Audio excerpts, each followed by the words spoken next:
আমার নাম শেখ সাইদুল। আমি বর্ধমান থেকে এসেছি। ঠিক আছে, আগে আমি 2-3 মাস আগে এসেছিলাম আমার একটা বন্ধুর সঙ্গে। তো বন্ধুর রেজাল্ট দেখে আমি বেটার ফিল করছি যে এখানে আমার রেজাল্ট ভালো হবে। তো ম্যামের সঙ্গে কথা বলে, ডক্টরের সঙ্গে কথা বলে আমি তারপরে পুজোর ছুটির জন্য আমি এখানে এসেছি পুজোতে করাতে। তো এখন কালকে একটু বেশ নার্ভাস লাগছিল, এখন মোটামুটি বেটার আছে, কোনো অসুবিধা হয়নি।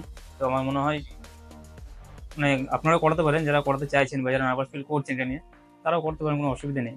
এখানে অনেকে আছে যারা স্যাররা আছেন, অনেক সাপোর্টেড, অনেক হেল্প করেছেন মানে সব দিক থেকে আমাকে। একটু আমার প্রবলেম হয়েছিল, সেটা নিয়ে আমি এতটা মানে প্রবলেম হয়নি আমার আর। এখানে যে স্টাফরা আছেন বা এখানে স্যাররা আছেন অনেকে হেল্প করেছে, অনেক সাপোর্ট করেছে।